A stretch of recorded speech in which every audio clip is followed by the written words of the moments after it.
What's happening, everybody? We are back with another episode of the QB List podcast. It's Brian, it's Mario, and folks, we got a lot of fun here. It's week one reactions, it's waiver wires, and of course, I've got the waiver wire wizard with me. How are we doing today, man?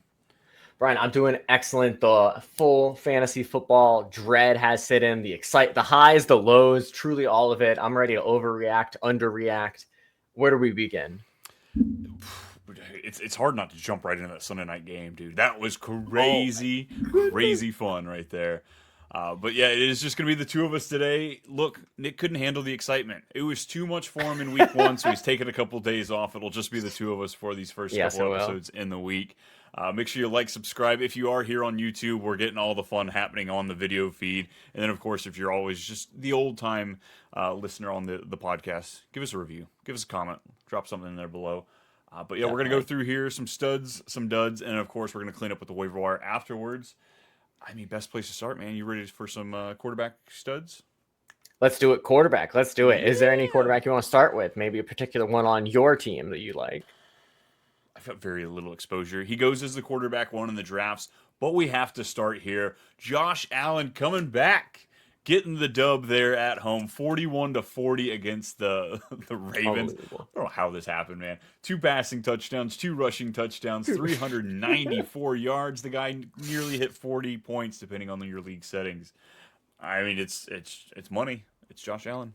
It's Josh Allen, and I checked in around halftime. He has maybe like 15, 18-ish points, and you're just thinking it's like how he has no weapons. Nobody can catch a ball for him. Like, why did I draft this guy? Why am I falling for this trap? And then end of the game, like you said, he's got the 40 points nearly. Unbelievable. This is why you take quarterbacks in the second round and the third round. This is why. Josh Allen is why. It's like, oh, I could have Josh Allen, or I'm previewing a dud right here, or A.J. Brown. It's like, which second round pick do I want to go for?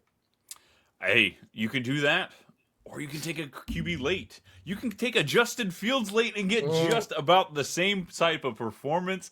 Dude, yes, how were the Jets and the Steelers the most fun game of the early slate? Listen, it was not on my bingo card that this was what a short-lived 7 hours, though, this game of the week was. But absolutely unbelievable. 2 teams. You expected a slugfest. You expected we're running the ball. I feel like that was the whole mentality out of Jets camp. We're going to run the ball with our 3-headed monster.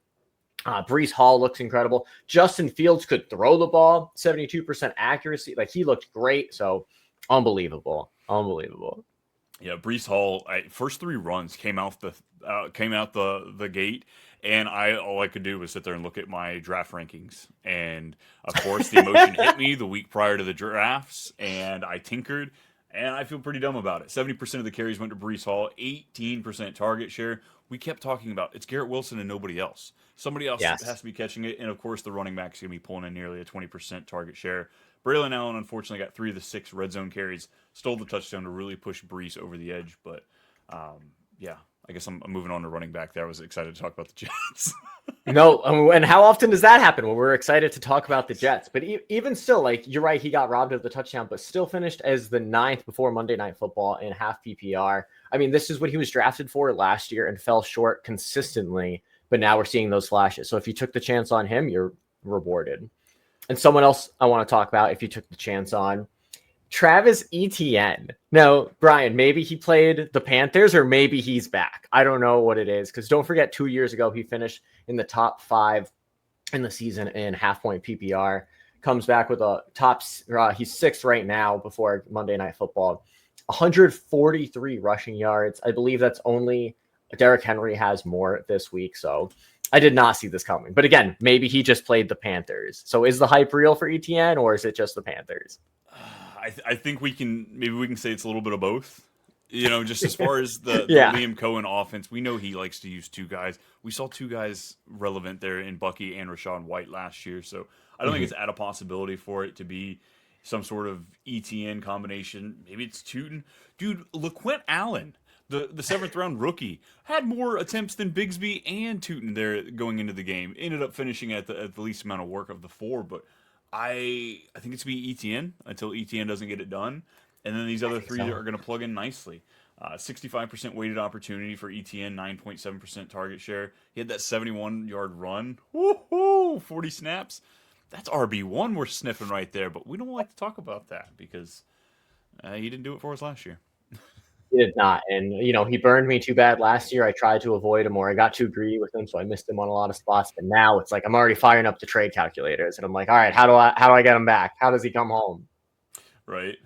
Last quarterback I want to bring up, though, Daniel Jones, man. Yes! This is what I was talking about earlier. This was I think it was Scott Hansen talking about it on Red Zone. The first quarterback that they can find since 1991 to score on every single drive. Yeah, I know we've had some great guys, but usually it ends up with like them taking a knee or something to that extent. He scored on every single drive. The Colts haven't done this since the Super Bowl season with Peyton Manning to score 4 consecutive times in the first half. So I'm, as a Colts fan, I'm caught in between a rock and a hard place because I don't want him to be good. What do you mean? I don't want to extend What do you mean? You have a quarterback. Oh yeah, well, his name's Anthony Richardson, and he's sitting on the bench. Stop that! We cannot go back to Tony Rich. It is Daniel Dollars and nobody else. So let me get the non-biased approach here. Is this Daniel Jones is actually a decent quarterback when you get him off the Jets, give him a good offensive line and some good passing weapons? Or is this potentially he just played really well against one of the worst teams it looks like we might have in football in the Dolphins? Miami did look bad. I will say, like, you're panicking. Achane got that garbage time touchdown. Otherwise, you're panicking everywhere on Dolphins players, and we'll get to them. But for Daniel Jones, next week he's playing the Broncos at home, so not at altitude.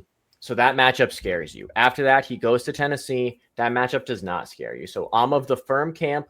If you have a deep enough bench or you took, a kind of flyer, I was going to say a Justin Fields like, but we've seen he's the guy already. But, just someone, maybe a Tua, maybe a Jordan Love, etc.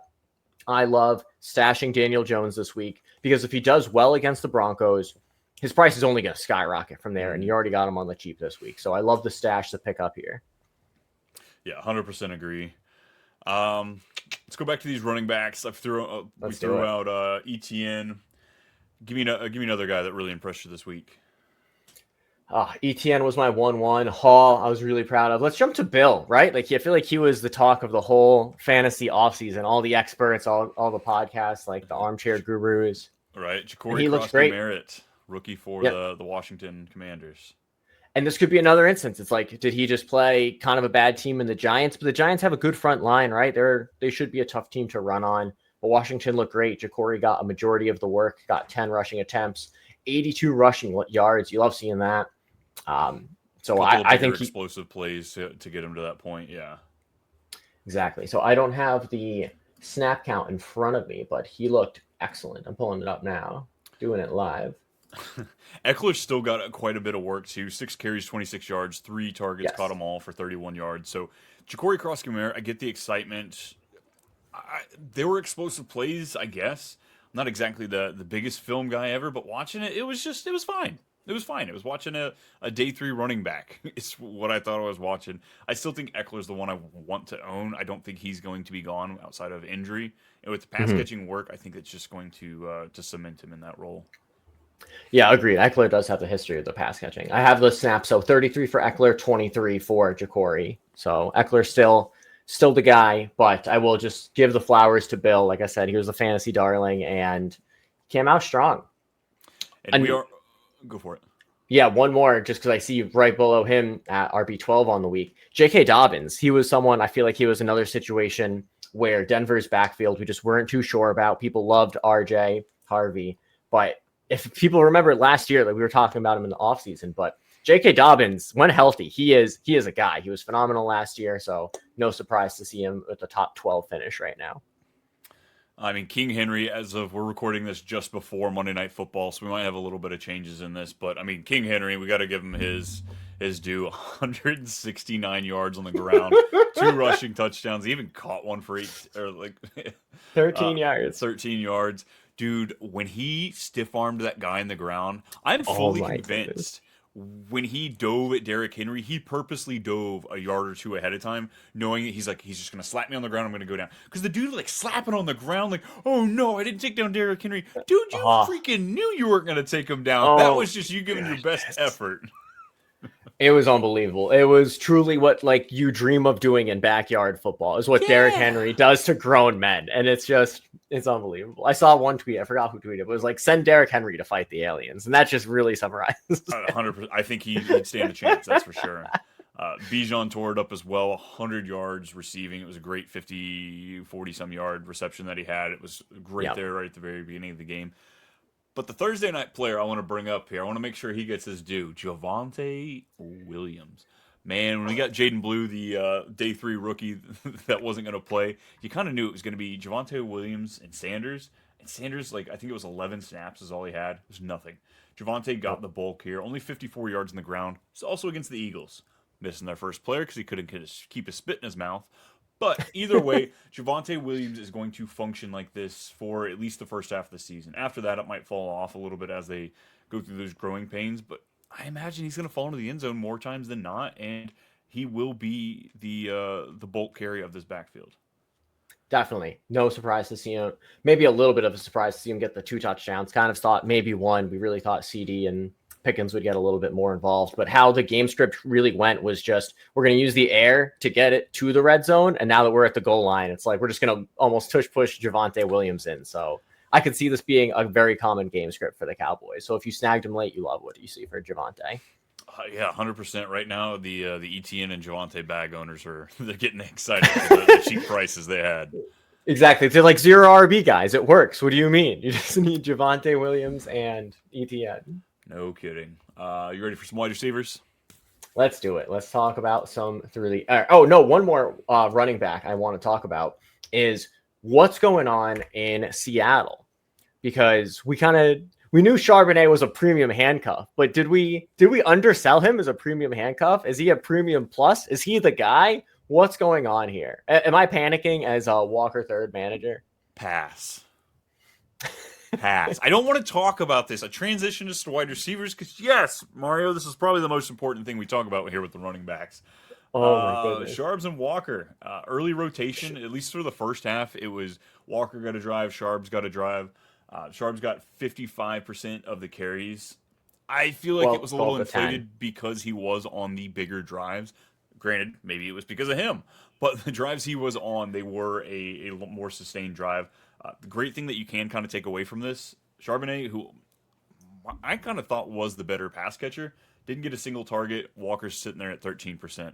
Now, when you've got JSN rocking, I think it was like 60% or 59% of the targets for the team. That's unreal. But just the fact that Walker is used there, maybe this is part 2 to keep him healthy. He's had these health concerns going on. He got banged up in the preseason. So maybe this 50-50-ish share, 60-40 share we're going to see because they want to get the longevity, get him out through this year. Granted, he's not under contract after the season. But yeah, he was mixing quite a bit. The 59.1% target share for JSN. Unreal. Unbelievable. Unreal. Unreal.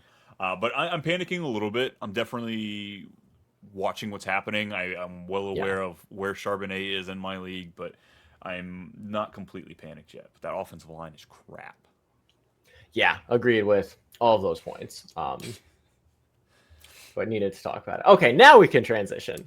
Okay, go ahead and get that bouquet ready. I know you picked up some of them pretty things on your way home from work today.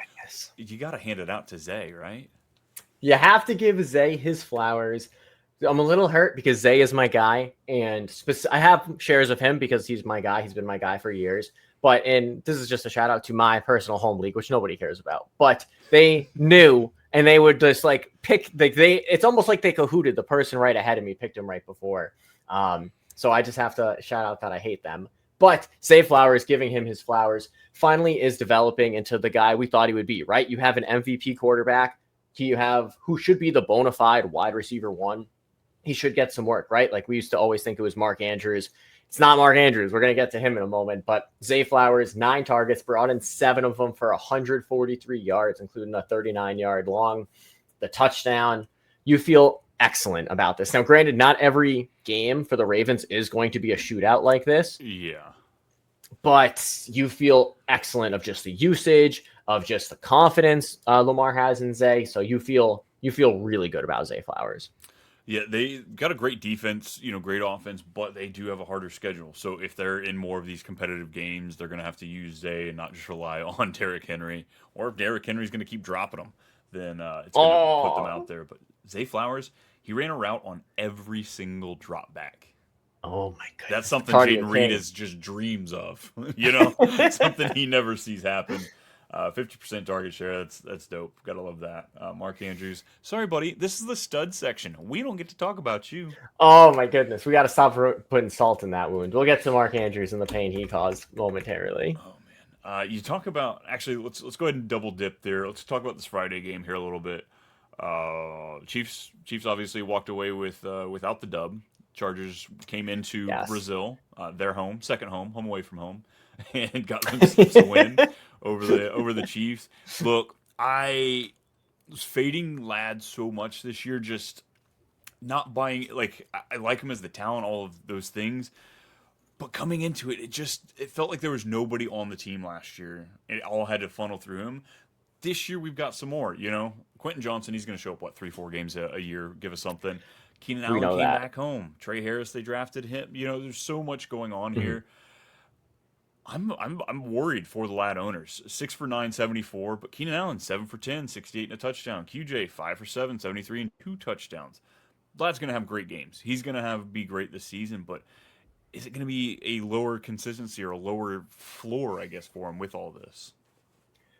I do think so. I do think that Keenan Allen, this is something we were worried about a little bit last year in Chicago, where Keenan Allen, his entire career, he's been a double-digit target kind of player. That's what he built his career on. It happened in flashes in Chicago. Now all of a sudden he's coming back home with the bolt on his helmet and very small sample size, but it looks like he never left. So absolutely huge concerns. Kind of the flip of what Ladd was last year, right? Like why Ladd was so valuable is because you got him in the 11th, 12th, 13th round. I remember drafting Ladd because I was like, this is just a fun name. He's probably a good locker room guy. And he flourished into, he was a second round pick this year. But like you said, a lot more mouths to feed. Quentin Johnston, I'm not really buying into his stock. I've seen a lot of things about he's one of the top waiver guys to go after. I'm personally not feeling that way. We've just been burned too many times. He's always going to have these where he remembers how to catch. Then he goes back to not remembering how to catch. Clip this if, I'm wrong, but I feel pretty good about it. Yeah, I'm But I right feel there. bad about Ladd. Yeah. Yeah, I'm right there with you with QJ. If you're in a deep enough league and you need fill-ins, I get it, but that's not quite what I'm chasing because we chased it last year and he dropped it. And He dropped the ball literally and figuratively for us. But yeah, oh, Keenan Allen, I'm very, very excited to see how that continues to develop. yeah. Mecca Ibuka, dude, he's here. It's week 1 and our boy's here. Oh 4 my catches, goodness. 67 yards, and a touch. No, I'm sorry. 2 touchdowns Two. for Ibuka. Two touchdowns. Unbelievable. I mean, they're not rushing Chris Godwin back. I'll tell you that much. They're going to say, take all the time you need. Come December, if you're feeling good, welcome back. But for now, I mean, I'm a little bit worried for Mike Evans with how good the chemistry seemed to be with the rookie. I know Mike Evans will, of course, get his, but Ime Ogbuku looked phenomenal in his rookie debut. You couldn't ask for a better debut. Yeah, it was a conversation I was having with somebody just earlier today. Just like, all right, where's the overreaction meter on Mike Evans? Because really, they had to force everything to him at the end of the season for him to get to that 1,000-yard threshold. Now, my guy's always down. Like he's a giant out there, so he's always down for double-digit touchdowns to kind of help hold him up there. But as far as consistency, outside of those touchdowns, I think we may get like he had 8 targets in this game, but He did Abuka and have 8 Shepard both had targets. 6. I think that's kind of what we're going to be hoping for and what we need to see more of Evans is he just needs to be that target monster. And I believe he will be just because of his size, because of the chemistry with Baker.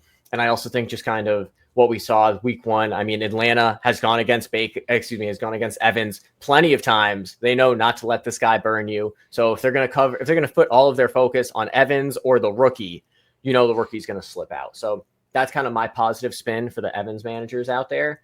But you feel, again, amazing if you have the rookie here, who is rostered in 91% of leagues. So you're probably not going to find him out in the waivers, but Probably not there. Another guy you probably might not be finding, especially after this week, Keon Coleman, 94% routes, 24% target share.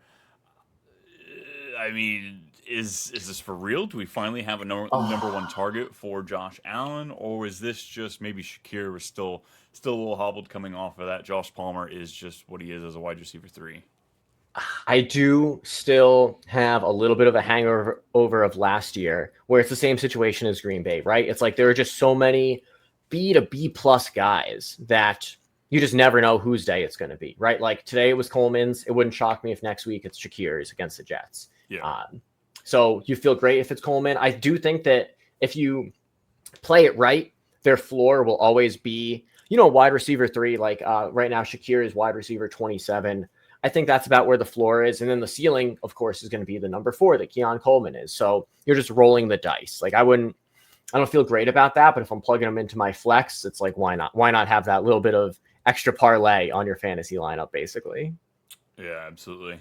And the last guy I want to bring up here, we kind of touched on Garrett Wilson a little bit, 7 for 95 and a touchdown, but it's Deebo Samuel, 7 for 71, 10 targets, man. 10 targets. I might have underestimated how much that Cliff Kingsbury is going to truly use him. We kind of talked a little bit, I believe, on the show just on how he does like to, move the ball around right there at the line of scrimmage as far as passing screens, stuff like that. But I don't know if it's McLaurin not practicing all August or what, but Debo's carved out a role. Debo looks excellent. Like you're absolutely right. And they serve those different roles. Like McLaurin's going to be that home run hitter. Debo's going to be the guy that catches 8 balls underneath and gets a little bit of yak, and that's going to chip up. So definitely more value in the PPR, but Debo looked great. I have another wide receiver I want to mention real quick. Going down a little bit, but right now, wide receiver 17, Jacoby Myers, who went from, hey guys, trade me, to being told no, to just being like, okay, I'll get 10 targets and catch 8 of them. So I think you feel really good about Jacoby Myers. I know they were maybe panicking for a moment when Amari Cooper was like, I'm back. And then he retired, a week later. So you're feeling really good. I was worried about Vegas being able to feed so many mouths, right? Because Brock Bowers and Genty both going in the first 2 rounds. Is Myers going to be any value? But it's looking like he can be. Yeah, I am right there with you. I'm excited. I think he's ceiling of like wide receiver 13 on average, but like he's a great, should be an absolutely great wide receiver 2 flex option for you. Yeah. Let's talk tight ends because those are the most exciting things. Are they though? Number 1 tight end scored 4 more points than the number 17 tight end. So maybe it's not exactly the sexiest thing. This is how it is, folks. Every now and then we're going to get some booms from tight ends, but for the most part, you're just hoping for 6 points. Brock Bowers questionable. We're going to have to check his injuries going through the week. Yeah. Weird thing, though. Michael Mayer outsnapped him. He got so much more work as far as just being out there on the field, but Brock Bowers says, I don't need that much. I got 5 catches, 103 yards on 8 targets, so he did lead the tight ends this week. Yeah, and I see him actually tied with Dalton Kincaid, who had 4 targets, brought in all 4 of them for 48 yards and the touchdown. So I see them both with 12.8 points. And he drafted these guys at polar opposites of the draft. So really interesting to see. I feel like we kind of flirted with Buffalo tight ends because, again, we have the mentality if Josh Allen scores 40 points, they have to go somewhere. So it could be Kincaid again. We'll have to monitor to him. I think he's going to be a coin toss every week. I want to just give a shout out to, and this is going to be a spoiler for the waiver section, but Juwan Johnson. We've talked about him in years past, but 11 targets, led all tight ends in targets this week. I don't know if, Kellen Moore is trying to figure out who his quarterback is, right? And so he's really trying to see if Spencer Rattler is the guy.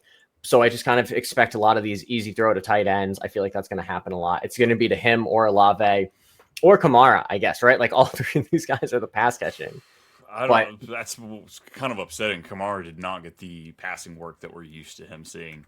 Automatic over 4.5 receptions for him. I don't know if it's going to be there this year, folks. But Kamara still looks good in this offense. I thought Rattler, I want to say he did pretty decent. That throw to tie the game there at the very end. I thought it was right where it needed to be. He changed the play at the line a few times. One of them was good. The other one was questionable. Yeah, listen, 50%. Like you take that. If that's your 3-point percentage, that's excellent. If that's your free throws, not as excellent. But the last guy I really want to point out, not that he did that great, but he shined out there. Rookie for the Colts, Tyler Warren, 7 catches on 9 targets, 76 yards. This guy's gonna be heavily involved. He was early and often on this team. might be the best skill player. Like, I love Josh Downs' talent. Michael Pittman's got a place, but Tyler Michael Warren, Pittman. man, he's so exciting just because he can be Yes. so versatile from the tight end position. Yeah, agreed. We felt good about him in the preseason, and we're glad that we got that one right. Yeah, we did. All right, folks, we did the good one. You got any more? No, I was going to just jump into a bad tight end. Just kind of do it. Yeah, because let's talk about those turds and flush them. What bad tight end you got for us? The very first one gave him a little alluded earlier, but Mark Andrews. I mean, he was going late in drafts, so you felt like you had an absolute bargain picking him where you did, right? The 7th, 8th round. And you know who else was around that ADP? Was Travis Kelce, who we didn't give a shout out in the goods, but listen, he brought in a touchdown, kind of saved his day. Mark Andrews, no Isaiah Likely as well. Ravens scored 40 points. Mark Andrews, 1 target, caught it, thank goodness, 5 yards. Not what you like to see. I don't want to say panic yet, but I was a big Mark Andrews believer on this show, but not panic. But I'm not panicking. I guess that's where I'm at. Last year we were in the same position, started off kind of low, got it picked up. We also had the storyline of he was in that car accident last August, so that kind of explained it. And then he came out and crushed last year with, I think it was like 8 touchdowns in 9 games. Finished strong on the back of touchdowns, which a tight end for the Ravens totally makes sense because they're going to score a lot of points. But look, folks, I'm not trying to point fingers here. You did good. You're listening to this show. We're trying to do well. But you don't draft tight ends in the middle. You take the top 3 guys, or you wait 7 rounds and you pick up the streamers. That's what you're doing. You're drafting streaming tight ends, but you're drafting them at cost. You know, the David Njoku's we're looking like could be not too good. I guess we'll segue into him. But the Mark Andrews, there were so many AFC guys North. right there where like I could see a reason. The Evan Ingrams, you know, I could see how this could work, but you don't do it. You don't do it because if you draft him there, you're inevitably going to be questioning whether or not you start him. And then you shouldn't have the draft cost. But I digress. I'll pull back. You were ready for that. Oh, I was. Because I talked about it all summer. All freaking summer. It's a trap. It's a trap. Wow. The 7th, though. Mark Andrews in the 7th. He used to be a round 3 guy. He used to be elite. Damn. My caveman brain sees that. And it's like, I'm robbing the people blind here. But you could have had Keenan Allen instead. No, kidding. Okay. But yeah, Mark Andrews. We had Ingram. We had Njoku. Yeah. Mark Andrews doesn't have an excuse. Ingram evidently is dealing with an injury. Bo Nix also looked very rookie-ish. And then David Njoku, he's got Harold Fannin clipping at his heels. So I don't really know what that excuse is. I'm really excited to dive more into these numbers as everything's updating today. But yeah, not great for those guys. Not great for the AFC North and Evan Ingram, honorary member. Wide receivers, who was a big disappointment for you this week? Hey, back to the AFC North, right? Like, let's talk about just the Bengals, I'll say, as a whole. I mean, T. Higgins, you spent a lot of draft capital on him, right? So if I told you he outscored Jamar Chase, you're like, okay, heck yeah, like, we're crushing it. He had 4 targets, caught 3 of them for 33 yards. It just so happened that Chase had 5 targets and only caught 2 of them for 26 yards. So what's going on in Cincinnati? Joe Burrow also looked pretty immortal as well. So just is it just the Browns play him tough, or is it just So I think it's somewhere right around 140-ish yards a game is what Joe Burrow averages against the Browns. Like, let's not get it twisted, folks. We have said this since Deshaun Watson hasn't been good, that the Browns defense is good. That is the backbone of that team. It got better this offseason, so they're going to play him rough. You got to scrap it up to that. It's a divisional game, week 1. I think so. They deserve to freaking... I hate Zach Taylor. Dude, he deserved to lose that game. A 1-point win against the freaking Browns, who were favored against 1 game all season. And why do you lose? Because of missed kicks.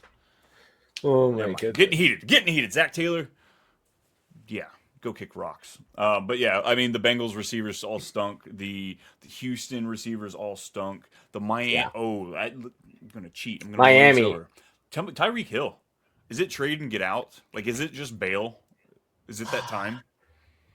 We're getting close to that time. And listen, like, I know you're never going to see the in-division trade because the Eagles try to get Micah and that got shot down. But the Bills kind of need a receiver, right? Like we're talking about Coleman, we're just saying all these B+ guys. So dude, I think the Chiefs need him more than anybody. Oh, And if anybody can rein him in, it's going to be Patty and Travis.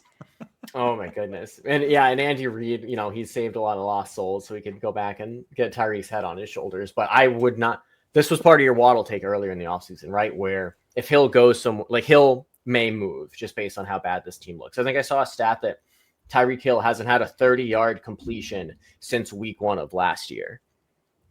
And it's like Tyreek Hill. This is the cheetah. This is the guy who give him the ball and you blink and he's gone. So yeah. 6 targets, 4 receptions, 40 yards. Look, this team's not going to get good until they make that trade for Jameis Winston, man. Like Tua looks hooked. If you look at his stats outside of his first read options, he is give me Zach Wilson. He's the backup right now for Miami. I don't know. It's week 1. We might be right on the overreaction territory, but that's where I'm at this point. I'm willing to just whatever somebody's. If I have Tyreek, whatever you can get for him. In one of the, again, just back to the values, when one of the QB list drafts, I got Tyreek Hill maybe in the 5th round. And I'm at one point you have to take him. So now I'm realizing why people passed on him for 5 straight rounds. Yeah. It's also week 1. You might get traded. Yeah. Overall, though, with the receivers, folks, it's week 1. We hit the under in majority of the games on Sunday. So don't fret. It's how it happens. It's just unfortunate when it happens on week 1 after we spend 7 months studying and knowing what the hell's going to go on. One thing I want to give a shout out to, and this may be kind of a weird one, but just Calvin Ridley, who he finished right now, wide receiver 56. That's nothing to write home about. But he got 8 targets. And I'm looking at where he is in just regards to people who finished around him, right? In the 40s to 50 range. And his targets are dwarving everybody else's around him. So I think that's just a really positive sign as long as they don't play the number 1 defense every single week. He got the blanket coverage. He had Patrick Surtain. I don't think he had anybody get over 50 yards on him last year. It was understood. You were going to play him. But you feel good. You feel good about Ridley just seeing that much volume because I feel like next week, we talked about it in the start sit where it's if I can, I'm benching him. And now he's absolutely getting fired up in my lineups next week. Yeah, right there with you. We'll kind of go through these last few duds here pretty quickly so we can get into this waiver wire stuff. I mean, obviously, if Joe Burrow's receivers didn't do good, he didn't. Bo Nix struggled. He comes in at QB 25, Dak at 27, 2 at 28, Sam Darnold at 29. Half these guys I expected to see down here, and some of the others, come on, fellas. Yeah, definitely.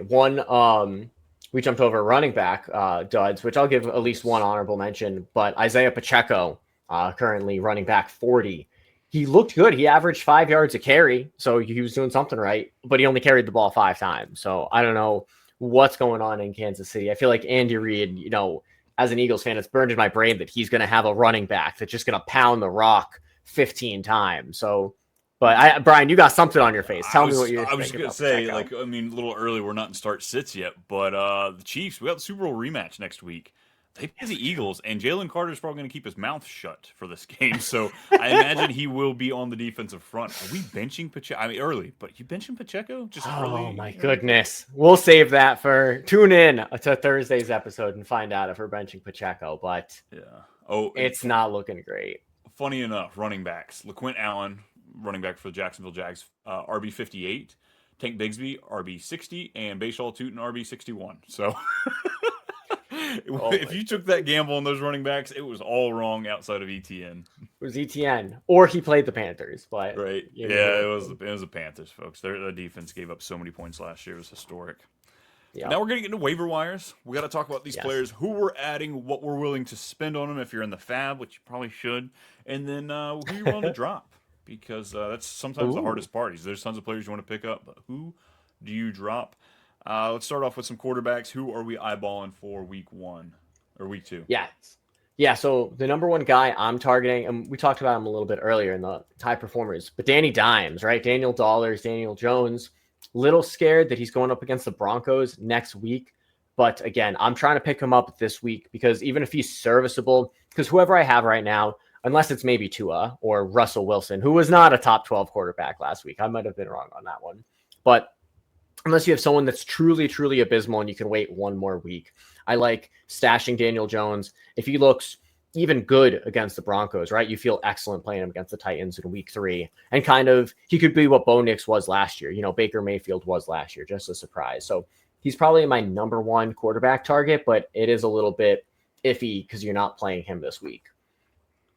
Yeah, I'd agree there. I guess it really depends on what's sitting out there, folks. If you're in a deep enough league, Geno might be something you look at. It's not going to be sexy. It's going to hurt, but yeah, Daniel Jones is probably the most exciting play to go out there and get as far as your commonly owned players.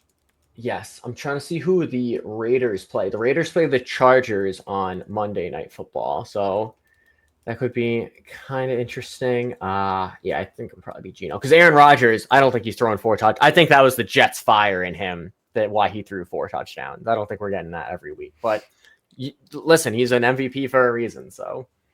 The last one I'll throw out too is Michael Penix. Again, folks, this is if the top 17, 18, 19 quarterbacks are taken. We're looking at rostered in less than 20% of leagues. We're trying to give you some options that may not be out there. But Michael Penix, he threw the ball a lot. I thought he looked pretty good, though. Even got the arm extension there. He's not going to rush a lot. I think he rushed for more attempts than I would usually see. But 15 to 20 yards, I don't think is out of the realm of possibility for him.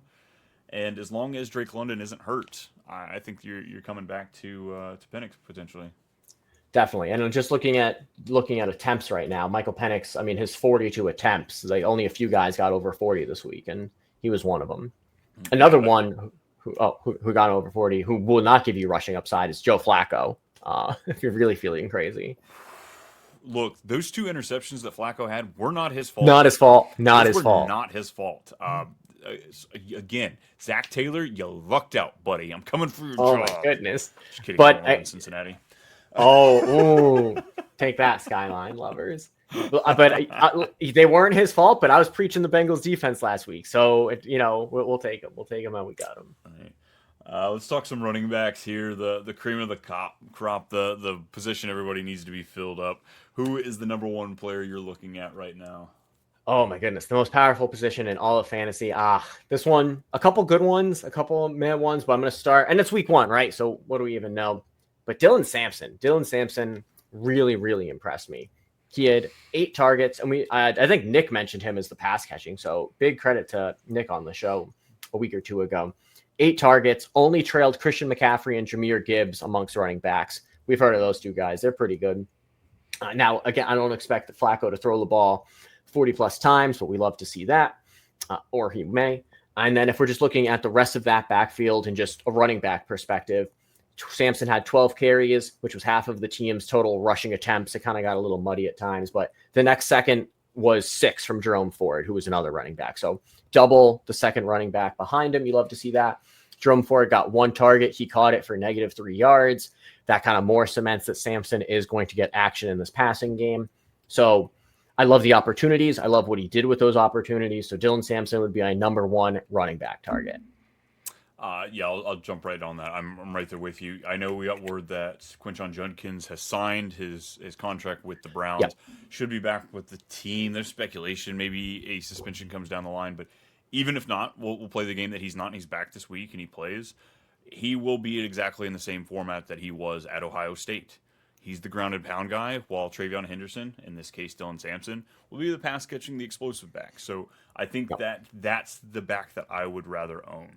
Quinshon Judkins might be overall, the better prospect, the higher talented, but the Browns aren't going to be in very many favorable spots. They're going to be playing from behind in a majority of their games, or playing to catch up, throwing the crap out of the ball as Stefanski's been stuck doing, and that's code for Dylan Sampson, not Quinshon Judkins. So unless they're getting up close, getting lots of goal line attempts, I don't see Judkins being absolutely amazing. 100%. It's just like we said why Javonte Williams is valuable, right? Because they're going to be in the red zone a lot. Positive game script a lot. Not the case for the Browns. So Dylan Sampson would be my number 1. And number 2, I'm going to say Trey Benson. And Trey Benson, a James Conner believer, huge James Conner believer. I think he was a steal this year in the draft. And I think his job is safe. But I think that we talked about it with Seattle situation, another NFC West team. You just want to keep the main guy a little fresh, right? So, the running back has a little bit of history of getting hurt, so you want to keep the main guy fresh. So in this case, James Conner had 12 carries to Benson's 8. Benson had a huge run of 52 52 yards on a run, which made up 60 out of his 69 total rushing yards. So, but either way, he's going to get these opportunities. And we just look at some other of these premier backups, these premier handcuffs. Brian Robinson's rostered at 91%. Zach Charbonnet, who may be the guy, rostered at 80%. Trey Benson should be in that stratosphere. Yeah, and he might have flex appeal going forward. They kind of had like a 40-60 split to Benson. The inside the 10 touches did go 2-1 to Connor, and the 14% target share went to Connor. But, yes. I mean, obviously Benson has the juice. He's the more explosive back, so he might be able to get it done on less work. And then, like you said, if something happens to Connor, big-time injury or even just a little one, Benson's going to blow up on the board. Isaac Garindo, you brought up Brian Robinson. I think Isaac Garindo deserves to be brought up as well. I think if CMC goes down, it'd be more of a 1-2 punch because they can't just trust on one running back there. Injuries are smack dab all over. I mean, I don't know if you saw, your boy Kendrick Bourne just got signed by the Niners today. I did see that. So many injuries are hitting that wide receiver room. So, yeah. Isaac Garindo, Juwan Jennings. I'm going to throw out there. As well as some of these other, you're going to start shooting darts here, but DJ Giddens got 10 carries this game. Jonathan Taylor's supposed to be okay, but he might be a little banged up. DJ Giddens has a lot of explosiveness to him. And then Kendre Miller, if you were excited about him a couple years ago, it's time to get excited now. Just Alvin Kamara's getting older.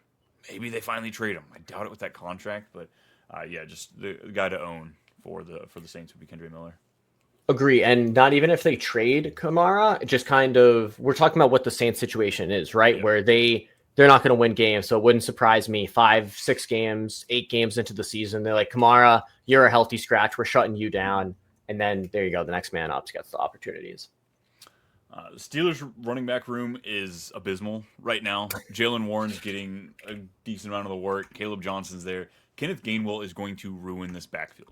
If he is there consistently, whether it's Warren or Caleb Johnson, he's going to ruin it. And I'm about a week away from dropping Caleb Johnson, despite coming in as like draft costs running back 24-ish. Wow.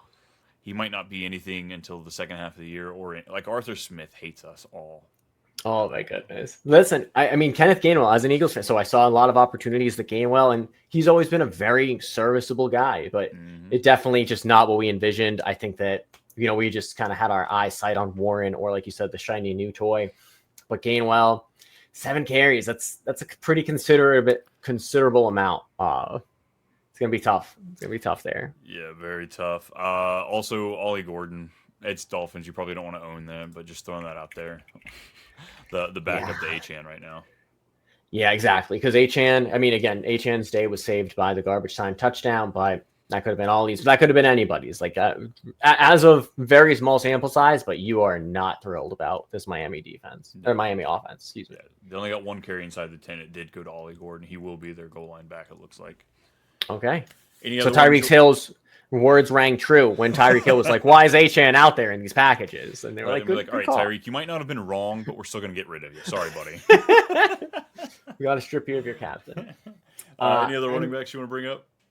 The only, let's see, Ray Davis is another one of those handcuffs. If anything happens to James Cook.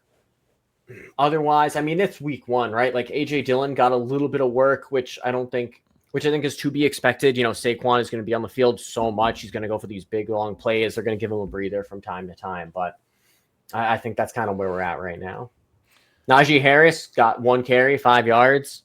I imagine can only trend upwards. Yeah, it's probably going to continue to move up as he didn't get any work in August. But I'm still not, I'm excited for Mari and Hampton, man. I cannot wait. Yeah. Let's talk some wide receivers because Quentin Johnson's there, 3.6% owned in ESPN League. So funny. If you need a player, if you need a spot, because of injuries or whatever, you got an open spot on your bench, sure, go for him. But I'm not dropping heavy FAAB on the guy or a waiver priority. No, definitely not. He's someone I would throw in a waiver if it's a deeper league. You desperately need a filler because maybe you had Juwan Jennings and Xavier Worthy, like those kinds of situations. And again, only if you're in the lower waiver priority. And my number 1 waiver wide receiver would be Marquise Brown, Hollywood Brown. We're seeing what's happening right now to that wide receiver room. You just got to hope that Travis Kelce doesn't, take out another Kansas City wide receiver like he did Xavier Worthy 3 snaps into the game. But Hollywood Brown, he looked amazing. He had 16 targets. It was the most in the week before Monday Night Football. He had 3 red zone targets, the most in week 1 across all games. And here's a fun one. So the Eagles on Monday worked out former Bengals cornerback Mike Hilton. So what that's telling me is if you're working out a cornerback, you're not confident in your quarterbacks, right? So you got to feel pretty good about that. You mentioned it earlier. They're playing in week 2. So I feel really good about it. And I feel really good about Hollywood Brown. He would be my number 1 overall waiver priority this week. I don't hate it. As far as wide receivers, probably the one I'm going after most aggressively, depending on what's out there. I'm worried. Is this going to turn into Sammy Watkins? Like little different scenario of that. Don't say that. I could see this getting passed around plenty, as far as Kelsey's still there. Juju is going to have a game or two, I'm sure, every now and then. So I don't mind it if you're going out there. If you're in a deep enough league, though, if you really want to scratch that itch and look for somebody to throw on your bench. Tell me. Brashard Smith would be the guy, I'd say. 7th round rookie running back for the Chiefs. Look, their running back room, it is what it is, but a lot of where this guy was getting work during the summer wasn't the passing game. They want to put him out wide. They want to, or not out wide, but, put him in the slot. So if you want to go for a crazy stash, I think that he might be the fill-in piece until Rashee Rice gets back. But we still got to wait and see. This might be a little too eager. That's a crazy. Listen, you know what? You had it first. If he does anything, if I hear his name once on the television this season, credit to Brian. So I like Hollywood Brown. Cedric Tillman too, 42% owned. If he's still out there, this looks like the talented. He's in the 5 games that he's played with Jerry Jeudy over the last 2 years, where it's just been the 2 of him. Tillman has been the first read option. That's the guy you want. And I think I'm buying into it. I was kind of hesitant. I got a little bit of draft exposure to him, but Cedric Tillman. Why are we talking about all these Browns? We had Sam. A lot of Browns. We got him here. I'm sure we're going to bring up one in the tight end section. And we brought up Flacco. Yeah, Browns across the board, folks. You know why, though? Because we focus on players that are rostered in less than 50% of leagues, and that just happens to be the Browns. There you go. But I agree about Cedric Tillman. He had 8 targets, same as Jeudy. But if you just look at the game script overall, Judy's first catch came inside 2-minute warning of the first half, and then he padded his stats with a 25-yard catch on the very final play of the game, Jeudy did. So Tillman, like you said, was the first read. I feel really good about Tillman as the guy you'd want. And he would be my number 2 wide receiver behind Hollywood. Calvin Austin, I think in a deep enough league, in a PPR league, he's the slot guy for the Steelers. DK Metcalf isn't going to be able to catch everything. They're going to have to spread it around a little bit. But DK also got the sauce treatment this past week, so maybe a lot of that being spread around was because of that. Mm-hmm. You need a low floor play. If you need a second flex, I think Calvin Austin could be that to you. But the real question I have here, Kayshon Boutte, are you chasing the booty? You seem like a booty guy there, Mario. Let's see. Kayshon Boutte right now, wide receiver, 18 on the week. Something about these New England pass catchers, I can't quit. First, it was Demario Douglas. Then, of course, it's like Stephon Diggs is probably going to be the guy. Boutte had 8 targets, brought in 6 of them for 103 yards. He could be. We all expect Drake May. I almost called him Mac Jones. We all expect Drake May to take this step forward. He's got to throw the ball to somebody if he's taking a step forward. If he happens to be a Boutte guy, then listen, then we're all pirates on this. We're chasing the Boutte. Yeah, I don't mind the ad if you want to go chase it, but I don't know if I'm exactly chasing this. You got 8 targets to him. 7 targets also went to Diggs. 7 targets went to Douglas. Kyle Williams, their new hotness in the rookie, he could start coming along more. And then also Hunter Henry, he saw 8 targets as well. So this might have been just the fact that we threw 46 times, the Patriots did. Which I don't expect them to do every week. I wouldn't either, but I didn't think they were going to have this much of a problem with the Raiders. Maybe it's week 1. That's true. It Daniels, that's who it freaking is. It's Josh Daniels. Dude, get out of here. Oh, my goodness. I do, with Boutte. If you're in a deep enough league, I would take the chance on him. But if you're in a 10-man, even a 12-man, if you don't have really deep benches, I don't think I would take a plunge just yet. I would pick up Douglas before. Neither one of them an 8 or 10-man, but 12-man, you probably pick up Douglas still. And I like him. I think he's a great PPR option. Yes, agreed. I guess that little PPR bump. He had 7 targets. He brought in 2 of them for -2 yards. So, while we're playing in the PPR game, Romeo Dobbs, folks, he's out there. He is out there more than anyone else. If you looked at the snap count numbers for Jaden Reed, you'd throw up in your hand. You would pull the car over right now, and you would throw up in your lap. It would not be fun. He got it done. Jaden Reed did, but it's not going to be pretty how he gets it done when he does. So Romeo Dobbs in a full PPR I'm okay with. As well as Darnell Mooney. We need to see he was out for this game, but if he's back this week and Drake London misses, I think that's the approach I'm going. Ray McLeod, though, would you be going after him or Washington, who led the team in snaps? Or I'm sorry, routes run. I think I would go Washington over Ray. Just an instance of Ray was someone I feel like we've talked about in spurts on the show. Yeah, and it never panned out. It's the same thing as QJ, where it's like he has a game, and we're like, why aren't we talking about this guy?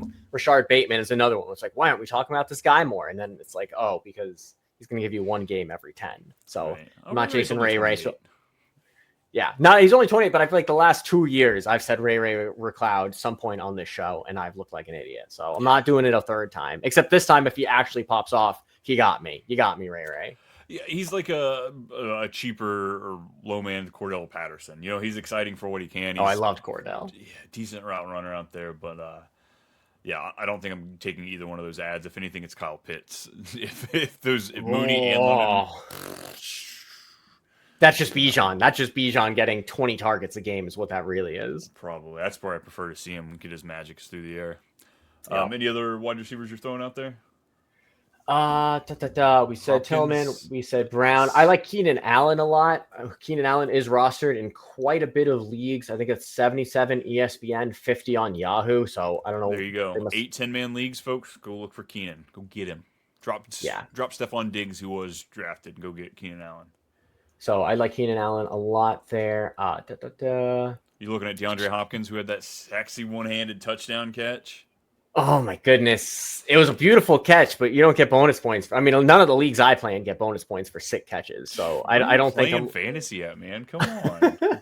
Not the fun places, apparently. So Hopkins, I'm just I'm not seeing it with Hopkins. And I could be wrong, but I think old man, I think he's on the wrong 100%. Side of. He is there for Lamar's points, and that's it. Exactly. He's a vehicle for Lamar. Last one we have tight ends. I mean, you brought up Juwan Johnson. Yes, it's getting in the nitty gritty, folks. If you're really into deep enough leagues, I think you can look that way. But me personally, I think I'd look elsewhere because I bet he's going to be on the waiver wire next week too, even if he has another good week. It's betting on Rattler. It's betting on the Saints, and I just don't like that. Kellen Moore, listen, he made Dak look so good. He brought the Eagles. He helped them win a Super Bowl. I think he can make Rattler get this guy double-digit targets every single week. I choose to believe the narrative. I feel, yeah. Brenton Strange, he's went undrafted in a good chunk of my leagues. Love me some Brenton Strange. It wasn't great. I think it was 4 for 4, 59 yards. Nothing amazing, but if Trevor Lawrence can't get a lot done here, he's going to have to dump it off to him. They talk so much about Strange, about what he can do out there. So I'm very excited about him. And then Harold Fannin, too. I'm not rushing out to go get Harold Fannin, but in 12-plus team leagues, I want to add him where I can. It kind of feels like an Isaiah Likely situation, though. As far as, like, Njoku's not dust. He's still out there. He's a contract year. Maybe he gets traded, but I still think he could be involved enough where I don't know if we see consistency from Fannin. Let me see another week or two. But I loved him coming out. So excited. Dude, I don't know if y'all saw him. He was the kid that tore it up for Bowling Green last year. My little brother plays for ODU. He got to tell me firsthand how they got just whomped in that game.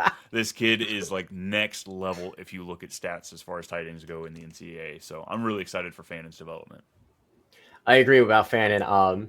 That's very cool. You had boots on the ground scouting with him. But so one thing that really stuck out to me, I saw this stat about Harold Fannin Jr., because we respect the juniors here, is that he had there was 3 tight ends who have had at least 9 targets in their debut. So it was Fannin, it was Tyler Warren, who definitely was drafted in your league and someone we've praised on the show, and TJ Hawkinson, who pretty good. Everybody knows his name. So just really favorable. You are absolutely right. We know what the AFC North does to these tight ends. It could just be another likely situation where everyone's dropping all their FAAB, and then it's like week 3 and we don't hear the name anymore, Harold Fannin. But like you said, in a deep enough league, I'll absolutely take the shot on him.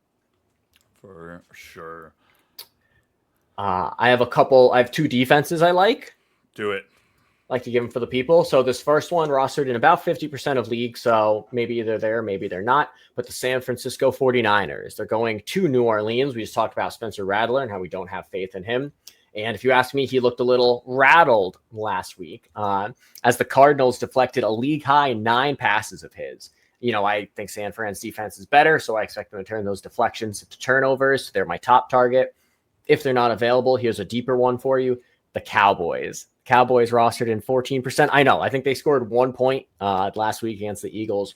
But this time they're hosting the Giants, so they're back home. Russell Wilson, I was wrong. He probably will not be a top 12 quarterback this season. So bad. But they looked so bad. The offense looked bad. I have a lot of shares of Tracy. I'm panicking. We didn't talk about Tracy. I'm glad we didn't because I'm panicking. But the Giants offense looked abysmal. They couldn't stop a runny nose to start the game against the Eagles. But then something about the lightning strike just kind of inspired them, and they only allowed a field goal in the second half. So I love them against the Giants. And if you still believe in the Patriots having a pretty decent season, I don't mind them this week against the Dolphins. Like, it's yeah, I guess now the Dolphins are the team we are. Yeah, divisional game.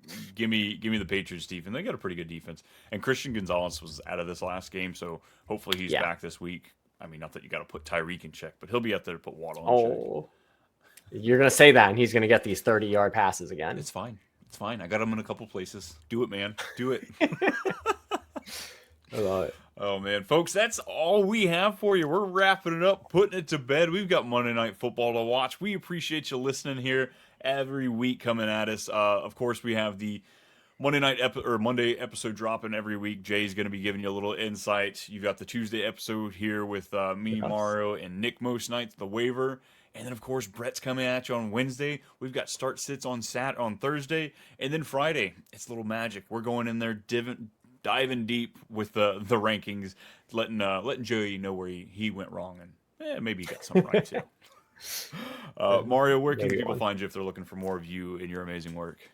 Oh, well, thank you, Brian. So, yes, obviously you find me here. I'm going to be consistently on the waiver episodes that you're listening to now, as well as the sit starts that come out Thursday. You'll also find me in the written word because I'm back there. So I do the waiver article. That'll drop at the same time as this. So Tuesday morning, take a look at that. Just gives a little bit more of a detailed breakdown of a lot of the guys we talked about here. Maybe I leave a couple exclusive to the article, get some clicks there. Hey. And then you could find me on Twitter at Mario Damo Jr. Brian, where do the people find you? You can't. I'm hidden, folks. You can't find me. No, it's all over incognito. here on QB List. All of our, whether it be here on the YouTube page or on the podcast, we appreciate you dropping the likes, the subscribes, the reviews, all that fun stuff. It is at @too_much_Brian if you're looking for me on X, at @too_much_Brian on everything else. Don't forget to check out the website. It is QBlist.com where you can get all of those amazing articles from our lovely writers there. We got the What We Saw, so you don't have to watch all the games. They get into all the nitty-gritty. The start sits, the rankings. Mario, we're getting out of here, though. Hey.